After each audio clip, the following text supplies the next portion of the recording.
అందరికీ నమస్కారం. హరహర మహాదేవ శంభో శంకర. ఈ రోజు మనం మకర రాశి వారి జాతక ఫలితాల గురించి అయితే తెలుసుకోబోతున్నాం. ఈ రాశి వారికి ఆగస్టు 4, 5, 6, 7వ తేదీలలో అసలు వీరి జీవితంలో ఏం జరగబోతుంది అనే విషయాలను ఇప్పుడు మనం ఈ వీడియోలో క్లియర్ గా తెలుసుకుందాం. మీరు ఇన్ని రోజులుగా ఎవరినైతే గుడ్డిగా నమ్ముతున్నారో, ఎవరి కోసమైతే మీ సమయాన్ని, ధనాన్ని, ప్రాణాన్ని సైతం పణంగా పెట్టారో, సరిగ్గా వాళ్లే మిమ్మల్ని నడి రోడ్డు మీద నిలబెట్టి ఏడిపిస్తున్నారు. ఆ మోసం చేసిన వాళ్లే ఇప్పుడు మీకోసం, మీ క్షమాపణ కోసం పిచ్చి వాళ్లలాగా ఎదురు చూసినటువంటి సమయం ఆసన్నమైందనే చెప్పుకోవాలి. అలాగే ఈ రోజున మీ ఇష్టదైవాన్ని ఒకసారి మనసులో తలచుకొని ఈ మాటలనైతే ప్రశాంతంగా వినండి. ఈ రోజు నేను చెప్పబోయే విషయాలు తప్పకుండా మీ మనసును తాకుతాయి. ముఖ్యంగా 3 అక్షరాలతో పేర్లు మొదలయ్యే వారిలో మీరు ఎందుకు వారితో అప్రమత్తంగా ఉండాలి అనేది వివరంగా ఈ రోజు మీరు తెలుసుకోబోతున్నారు. ఈ నిజాలు జీర్ణించుకోవటం అనేది కొంచెం మీకు కష్టంగానే అనిపించవచ్చు, గుండె బరువెక్కవచ్చు. కానీ మీ భవిష్యత్తు కోసం, మీ ప్రశాంతత కోసం ఈ నిజాలను మీరు ఖచ్చితంగా తెలుసుకునే తీరాలి. మీ జీవితాన్ని ఒక ఆటబొమ్మలా వాడుకున్న వాళ్లకు కాలం ఎలాంటి గుణపాఠం చెప్పబోతుందో, వాళ్ల పరిస్థితి ఇప్పుడు ఏ విధంగా తలకిందులు కాబోతుందో తెలుసుకుంటే నిజంగా మీరు ఆశ్చర్యపోతారు. మీ సమస్యలు తీరిపోవాలని, మీ కష్టాలు తొలగిపోయి మీకు ఆ భగవంతుడి యొక్క ఆశీస్సులు ఎప్పుడూ ఉండాలని మనస్ఫూర్తిగా వేడుకుంటున్నాను. అలాగే నేను మీకు ఒక శ్రేయోభిలాషిలాగా, మీ మంచితనాన్ని, అలాగే మిమ్మల్ని అర్థం చేసుకునేటటువంటి ఒక స్నేహితురాల్లాగా చెప్తున్నాను. మీ సమస్య ఏదైనా సరే అది భగవంతుడి పాదాల చెంత పెట్టినట్లుగా భావించి మనసును ప్రశాంతంగా ఉంచుకొని వినండి. చెప్పాలంటే పుట్టినవారు, అంటే ఈ రాశిలో పుట్టినవారు ఎవరైతే ఉన్నారో సహజంగానే చాలా సున్నితమైనటువంటి మనసుతో ఉంటారు. ఎదుటివారి కష్టాలలో ఉన్నారు అని చెప్పి మీ మనసు కనిపిస్తే చాలు, మీ జేబులో ఉన్నటువంటి ఆఖరి రూపాయైనా సరే తీసి ఎదుటి వ్యక్తులకు ఇచ్చేంత గొప్ప మనస్తత్వం మీది. ఎవరైనా 2 కన్నీటి బొట్లు కారిస్తే చాలు మీ గుండె కరిగిపోతుంది. అది మీ పాలిట అతి పెద్ద శాపంగా మారుతుందని మీరు ఎప్పుడైనా ఆలోచించారా? మీరు సరైన వాళ్లను కాకుండా తప్పుడు వ్యక్తులను నమ్మటం వలనే మీ జీవితంలో ఎన్నో కష్టాలు, ఊహించినటువంటి నష్టాలు ఇప్పటి వరకు మీరు ఎదుర్కొంటూ వచ్చారు. మీ చుట్టూ ఉన్నవాళ్లు మీ మంచితనాన్ని మీ బలహీనతగా చూశారు. స్నేహితుల రూపంలో వచ్చిన వాళ్ళు మీ నమ్మకాన్ని ఆసరాగా చేసుకుని మిమ్మల్ని పూర్తిగా వాడుకున్నారు. బంధువుల ముసుగులో వచ్చిన వాళ్ళు మీ ఎదురుగా గోతులు తీస్తూ, అంటే మీ ఎదురుగా నవ్వుతూ, మీ వెనక మాత్రం గోతులు తీస్తూ ఉన్నారు. ఆర్థికంగా, మానసికంగా, వ్యక్తిగతంగా ఇలా మీరెన్నో రకాలుగా మోసపోయారనే చెప్పుకోవాలి. ఇక ఎవరికో ఏదో అవసరం వచ్చిందని వాళ్ళేడుస్తూ మీ దగ్గరికొస్తే మీరు అప్పులు కూడా, అలాగే మీ సమస్యలన్నీ పక్కన పెట్టి ఎదుటి వ్యక్తుల గురించి, అంటే ఎదుటి వ్యక్తుల సమస్యల గురించి, వారికి ఏదైనా కానీ అవసరం ఉందేమో అని వారికి అప్పుగా ఇచ్చి డబ్బులను మీరు, అంటే మీరు వేరే వారి దగ్గర అప్పుగా తీసుకొచ్చి మరీ ఇస్తున్నారు. మీ కడుపును మార్చుకొని మరి వాళ్ళ కడుపును నింపుతున్నారు. తేరా మీ చేతిలో డబ్బు అయిపోయిన తర్వాత, లేదంటే మీరు అడిగే సమయం వచ్చిన తర్వాత వాళ్ళు ముఖాన్ని ఎలా చాటు వేస్తారో ఒక్కసారి మీ గతాన్ని మీరు గుర్తు చేసుకోండి. అసలు వాళ్ళు ఫోన్ నంబర్లు మార్చేయటం, లేదంటే మీ నెంబర్ని ఏదైనా సరే బ్లాక్ చేయటం, ఇటువంటివన్నీ కూడా చేసి ఉండవచ్చు. అయితే వాళ్ళకి ఏదో అన్యాయం చేసినట్లుగా తిరిగి మీ మీద నిందలు వేయటం లాంటివి జరిగాయి. మీ అంతరాత్మకు కూడా ఈ విషయాలన్నీ తెలుసనే చెప్పుకోవాలి. అలాగే ఎన్నో దొంగ వాగ్దానాలు, ఎన్నో అబద్ధపు మాటలు, ఇవన్నీ కూడా నమ్మి మీరు మీ జీవితంలో ఎంతో విలువైనటువంటి సమయాన్ని, డబ్బును, యవ్వనాన్ని కోల్పోయారు. వాళ్ళు మీతో ఆడినటువంటి మానసిక చదరంగంలో మీరు అమాయకంగా చాలా రకాలుగా మోసపోయి వారిని, అంటే దారుణంగా మీకు మీరే బాధపడిపోతున్నారు. ఇదంతా తలుచుకుంటుంటే మీకే తెలియకుండా మీ కళ్ళల్లో నీళ్లు తిరుగుతున్నాయి కదా, మీ గొంతు మోగపోతుంది కదా. ఒకానొక దశలో ఎవరో ఒక స్నేహితుడిని ప్రాణంగా నమ్మి మీరు మీ కష్టార్జితాన్ని మొత్తం దారపోసి ఉండవచ్చు. నా కుటుంబం రోడ్డున పడింది, నాకు ఈ ఒక్క సహాయం చేయండి అని చెప్పి మీరు బతిమలాడితే మీ సొంత వాళ్లను కాదని మీరు సహాయం చేశారు. మీ అవసరాలను వాయిదా వేసుకున్నారు. చివరికి ఆ స్నేహితుడు మరలా మిమ్మల్ని ఆర్థికంగా కాకుండా మానసికంగా కూడా మోసం చేసి ముంచేసి వెళ్లిపోయారు. ఇక మీరు ఫోన్ చేస్తే కట్ చేస్తారు, ఎదురు పడితే గుర్తుపట్టనట్లుగానే వెళ్లిపోతారు. అలాగే ఒక బంధువును నమ్మి మీరు మీ ఇంట్లో ఆశ్రయం ఇస్తే వాళ్ళు మీ ఇంట్లోనే ఉంటూ మీ కుటుంబ సభ్యుల మధ్య, మీ భార్యాభర్తల మధ్య, అన్నదమ్ముల మధ్య చిచ్చు పెట్టారు. ఉన్న ప్రశాంతతను పూర్తిగా నాశనం చేశారు. మీ పడక గది రహస్యాలను తెలుసుకుని వాటిని బయట 10 మందిలో చెప్పి చులకన చేసి మాట్లాడారు. ఇంకొకరు మీ జీవితంలోనికి వచ్చి నేను మీకు అండగా ఉంటాను, మీ కష్ట సుఖాలలో పాలు పంచుకుంటాను, నీకు తోడుగా ఉంటాను అని చెప్పి మీ భావోద్వేగాలతో దారుణంగా ఆడుకున్నారు. వాళ్ళ మాటలు నమ్మి మీరు మీ జీవితంలో ఎన్నో విలువైనటువంటి సంవత్సరాలను కూడా వృధా చేసుకున్నారు. ఇతరులు మిమ్మల్ని చూసి పిచ్చివాళ్లు అని చెప్పి నవ్వుతుంటే మీరు మాత్రం మౌనంగా ఆ గుండె కోతను భరిస్తూ వచ్చారు. వాళ్ళకి ఏ మాత్రము అన్యాయం జరగకూడదు అని, వాళ్ళు బాగుండాలని మీరు కోరుకుంటే వాళ్ళు మాత్రం మిమ్మల్ని నిలువునా ముంచేశారు. మరి ఈ విషయాలన్నీ కూడా తలుచుకుంటే మీ మనసు చాలా బాధగా అనిపిస్తుంది కదా. మీరు భయపడిన ఈ భయంకరమైన నిజాలు నిజంగా మీరు బయటకు ఎవరికీ కూడా చెప్పుకోలేకపోయారు. ఎంత గుండె కోతైతే ఈ సమస్యలు ఎన్నున్నా కూడా పెదవుల మీద చిరునవ్వు చెదరకుండా అందరితో కూడా మామూలుగానే మాట్లాడారు. అలాగే ఆఫీసులో, ఇంట్లో, పండగల్లో అందరి ముందు కూడా నవ్వుతూనే తిరిగారు. మిమ్మల్ని మోసం చేసిన వాళ్ళు మాత్రం చాలా సంతోషంగా ఉన్నారని, వాళ్ళు జీవితం చాలా అద్భుతంగా సాగిపోతుందని మీరు ఎన్నోసార్లు అనుకునే ఉంటారు.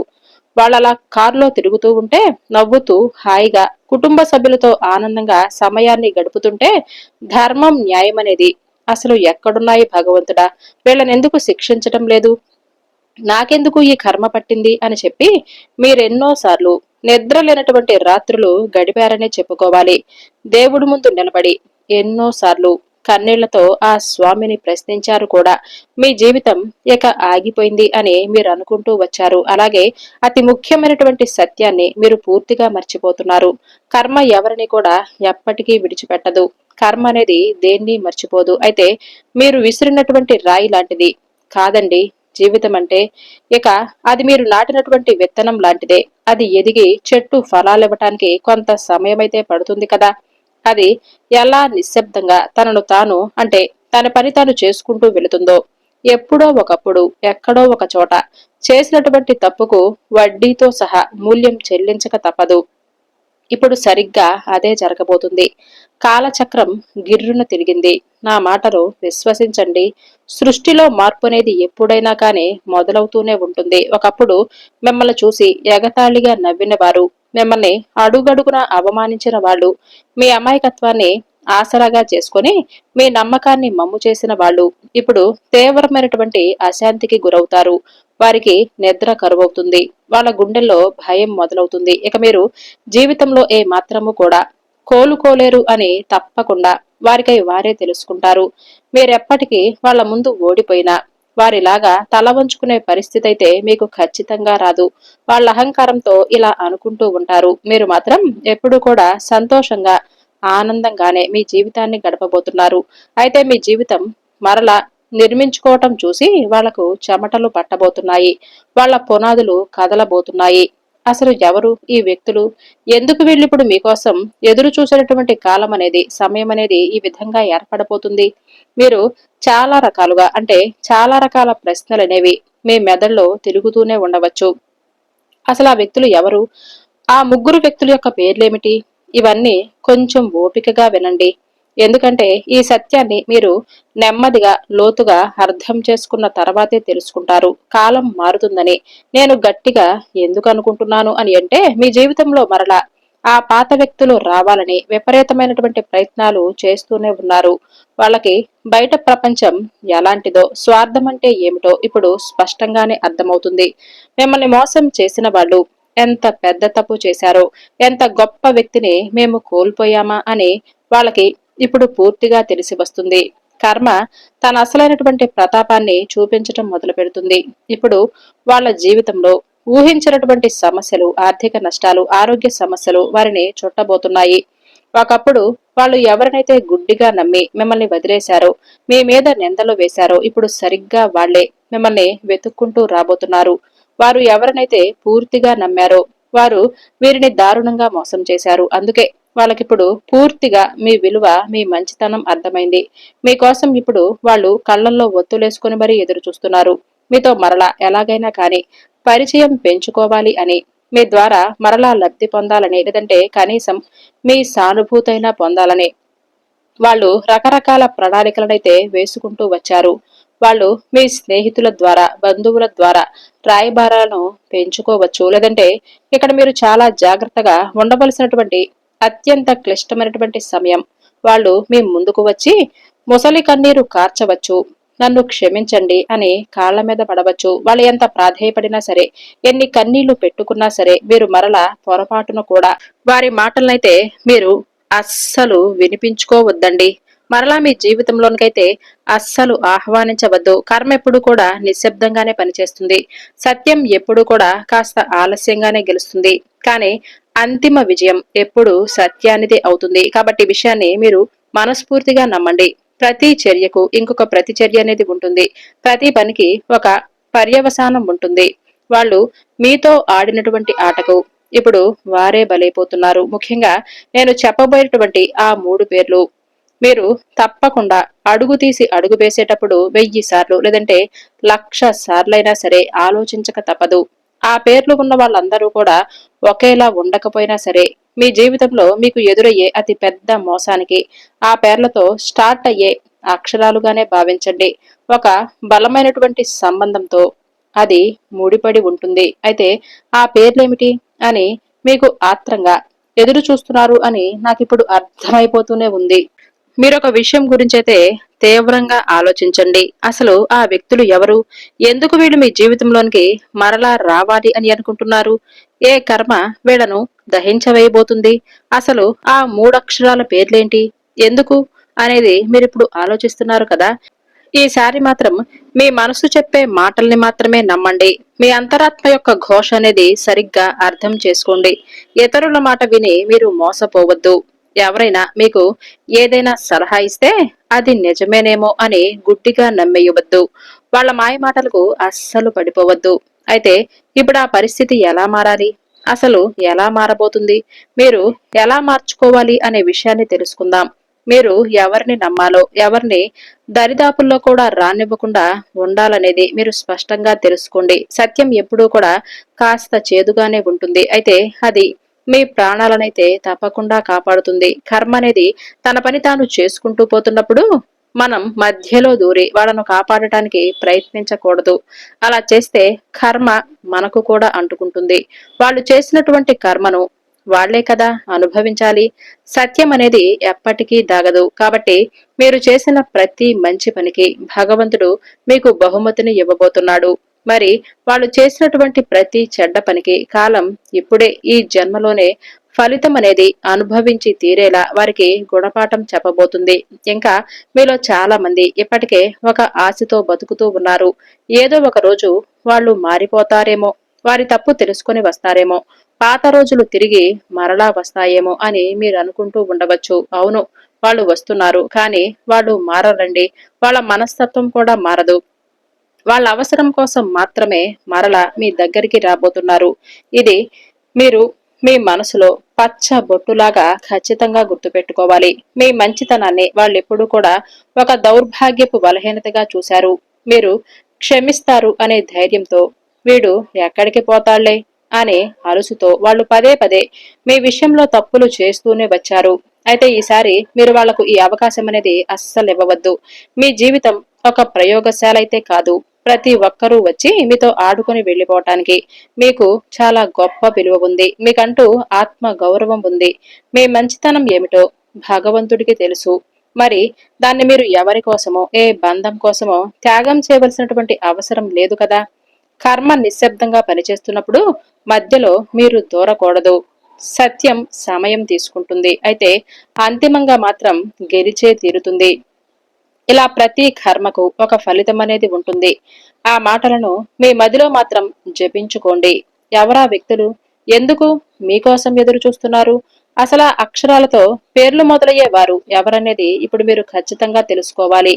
ఇది మీ యొక్క నిరీక్షణకు ముగింపు పలుకుతూ ఆ 3 అక్షరాల పేర్లతో ఉన్న వారి పేర్లేమిటి అని చెప్పే సమయమైతే వచ్చేసింది. ఎందుకంటే మీరు ఎక్కువగా సమస్యలను తెచ్చిపెట్టుకోవటం, నమ్మక ద్రోహానికి బలైనటువంటి వారు. ఎందుకంటే మీ మంచితనమే మీకు శాపంలా మారిపోయింది. చెప్పాలంటే మీ భవిష్యత్తు ప్రణాళికలు, మీ డబ్బు వ్యవహారాలు, మీ వ్యక్తిగత రహస్యాలు కొంతమంది వ్యక్తులతో మీరు చాలా రకాలుగా షేర్ చేసుకుంటూ ఉన్నారు. అయితే ఆ వ్యక్తులే ఇప్పుడు వారితో పంచుకున్నప్పుడు మీరు చాలా రకాల రహస్యాలను కూడా షేర్ చేసుకుని ఉండవచ్చు.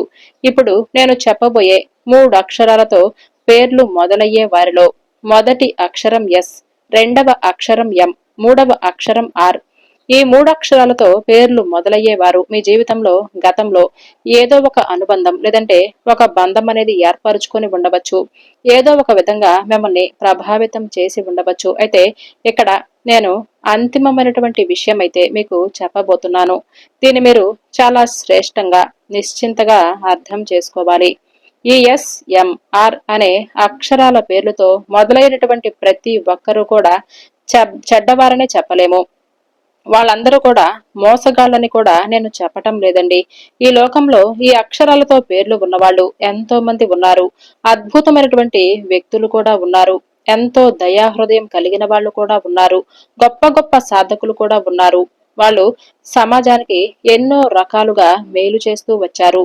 బహుశా మీ జీవితంలో కూడా ఈ అక్షరాలతో ఉన్నవారు మంచి వాళ్ళు కూడా ఉండే ఉండవచ్చు. అయితే ఎవరిని కేవలం వాళ్ళ పేర్లతో అలాగే వారి యొక్క మనస్తత్వాన్ని బట్టి అంచనా వేయకూడదు. ఎందుకంటే మీ మనసుకు బాగా దగ్గరగా ఒక అవగాహన అనేది వచ్చి ఉంటుంది. ఏ వ్యక్తులు ఎలా ఉన్నారు, ఎలా నడుచుకున్నారు మీతో అనేది మాత్రమే ఆలోచించాలి. ఇది కేవలం వారి పేర్లతో స్టార్ట్ అయ్యే అక్షరాలు కాబట్టి ఈ విధంగా వివరించడం జరిగింది. ఇంకా చెప్పాలంటే మీ గ్రహస్థితులకు కారణం ఈ వ్యక్తులే అని మీరు బలంగా నమ్మండి. కొన్నిసార్లు వారితో ఏర్పడినటువంటి మనస్పర్ధలు, నమ్మక ద్రోహాలు ఇటువంటివన్నీ కూడా గుర్తు చేసుకోండి. వారు మీతో ఎలా ప్రవర్తించారు అనేది ఒక్కసారి జ్ఞాపకం చేసుకోండి. కాబట్టి ఈ అక్షరాలతో ఉన్నటువంటి వ్యక్తులతో మీరు తక్షణమే సంబంధాలు తెంచుకోవాలి అని నేను ఇక్కడ చెప్పటం లేదండి. కేవలం ముఖ్యమైన విషయాలలో కొంచెం అప్రమత్తంగా ఉండాలని, గుడ్డిగా ఎవరిని నమ్మకూడదని మాత్రమే నా సలహా. వాళ్లకు మీకు ఎంత సన్నిహితులైనా కాని మీ ప్రాణాలు తీసుకుని వెళ్లి వాళ్ళ చేతిలో అయితే పెట్టరు కదా. కాబట్టి అదే పనిని మీరు చేయబోతున్నారు. కాబట్టి సురక్షితంగా ఉండండి. ఈ సందేశం అనేది కేవలం మీకు మాత్రమే ఉద్దేశించబడింది. జాగ్రత్తతో అంటే ఒక హెచ్చరికతో మీకోసం ఈ వివరణంతా కూడా చెప్పటం జరిగింది. ఇక మీరు మీ జీవితంలో ఎవరిని నమ్మాలి, ఎవరిని దూరం పెట్టాలి అనేది మీ పక్కవారి మాటలు వినకుండా నిజాయితీగా మీ అంతరాత్మ మాటలను వినండి అని చెప్పటానికి ఇదొక సూచన మాత్రమే. కాబట్టి ఇక్కడి నుంచి మీరు జాగ్రత్తగా ఆలోచించుకోవలసినటువంటి సమయమైతే మీరు ఇతరులతో ఉన్నప్పుడు వాళ్ళ ఆలోచనలు, వాళ్ళ మాటలు, వాళ్ళ భావోద్వేగాలు మీ నిర్ణయాలను ఖచ్చితంగా ప్రభావితమైతే చేస్తాయి.